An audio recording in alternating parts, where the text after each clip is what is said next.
हरि ओम नमो भगवते वासुदेवाय। श्री ओम नमो भगवते वासुदेवाय। जा प्रयत्न नहीं करना पड़ता, क्योंकि वह सभी प्राणियों में आत्मा अथवा प्राण रूप में विराजमान है। विश्व की समस्त सत्ता में वह विद्यमान है। सूक्ष्म से सूक्ष्म परमाणु से लेकर समस्त जड़ चेतन जीवों में वह रहते हैं। जय प्रकृति और जय दृश्य जगत उन्हीं की माया से आवृत है। वह समस्त सौंदर्य माधुर्य और ऐश्वर्य की खान है। वह ही दृष्टा है और वह ही दृश्य है। वह सर्वदा अनिवर्चनीय विकल्प रहित सर्वव्यापक रूप में सभी जगह स्थित है। वह केवल अनुभवगम्य है, आनंद स्वरूप है। वह ही एकमात्र परमात्मा है।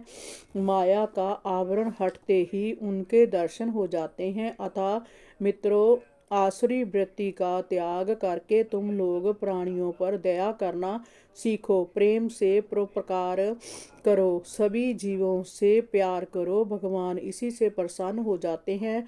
उन्हें प्रसन्न करने के लिए किसी अनुष्ठान आदि की आवश्यकता नहीं होती।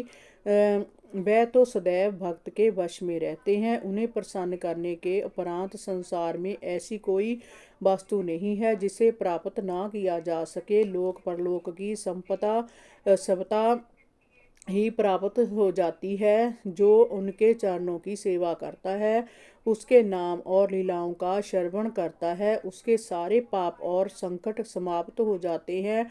उसे फिर किसी मोक्ष की आवश्यकता नहीं रहती। दैत्य बालकों ने पूछा, प्रहलाद तुम तो अभी बहुत छोटे हो, फिर तुमने जय ज्ञान कहाँ से प्राप्त किया? गुरुपुत्रों ने तो कभी हमें जय ज्ञान नहीं कराया। कृपया हमारी शंका का समाधान करो।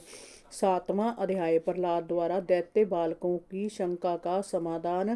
प्रहलाद ने कहा, मित्रों, जब मेरे पिता श्री तपस्या करने मंदराचल पर चले गए, तब इंद्र व अन्य देवताओं ने दानवों से युद्ध करने का कई बार प्रयास किया। एक बार भारी तैयारी करके देवताओं ने दानवों पर आक्रमण कर दिया। उनके आक्रमण का सामना दानव नहीं कर सके। वह अपनी अपनी जान बचाने के लिए इधर उधर भागने लगे और कहने लगे कि हिरण्याकशिपु का पाप कर्म ही इस आक्रमण का दोषी है। देवताओं ने दानवों के राजमहल पर भारी आक्रमण करके लूट खसौट मचा दी। इंद्र ने मेरी माता क्यादु को भी बंदी बना लिया। जब वह उन्हें ले जा रहा था तो विलाप करती मेरी माता को देवऋषि नारद ने देख लिया। उन्होंने इंद्र को फटकारा कि इस निरपराध पराई स्त्री को बंदी बनाकर ले जाना तुम्हें शोभा नहीं देता, इसे तत्काल छोड़ दो। इस पर इंद्र ने कहा, देवऋषि, इसके गर्भ में देवद्रोही हिरण्याकशिपु का अत्यंत प्रभावशाली बालक है। जब वह उत्पन्न हो जाएगा तब उसे मारकर मैं इसे छोड़ दूंगा। नारद जी ने कहा, इंद्र, इसके गर्भ से भगवान का प्रेमी भक्त सेवक और निष्पाप महात्मा जन्म लेगा। तुम्हारे में इसे मारने की शक्ति नहीं है। देवऋषि नारद के ऐसे वचन सुनकर देवराज इंद्र ने मेरी माता की प्रदक्षिणा की और क्षमा मांगकर उसे छोड़ दिया तथा अपने लोक को चला गया। इसके बाद देवऋषि नारद मेरी माता को अपने आश्रम पर लिवा ले गए और कहा, पुत्री, जब तक तुम्हारा पति तपस्या करके लौटे तब तक तुम यहीं रहो।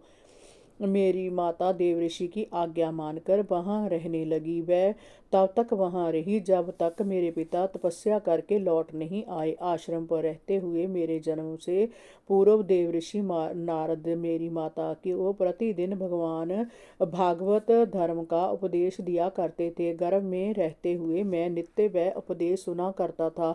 देवऋषि की कृपा से मेरे रोम रोम में भगवान की भक्ति रम गई थी। मेरे जन्म के उपरांत भी वह स्मृति मुझे बराबर बनी रही। यदि तुम भी मेरी बात पर श्रद्धा करो तो तुम्हें भी जय ज्ञान प्राप्त हो सकता है।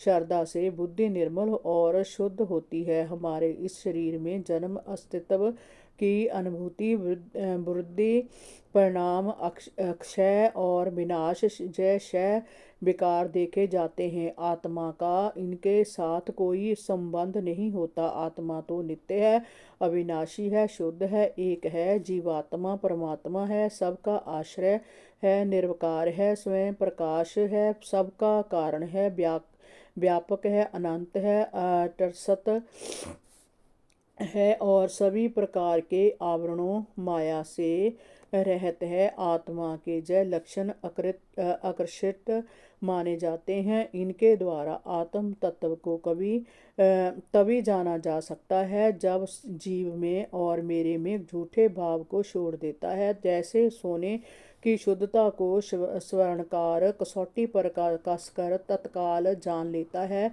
वैसे ही आत्म तत्व को जानने वाला व्यक्ति आत्म प्राप्ति के वादों द्वारा इस शरीर के भीतर ही ब्रह्म का साक्षात्कार कर लेता है। मित्रों, आचार्यों ने मूल प्रकृति, महत्व, अहंकार और पंच तंत्र मंत्राएं इन 8 तत्वों को प्रकृति बताया है। हरि ओम नमो भगवते वासुदेवाय। श्री ओम नमो भगवते वासुदेवाय।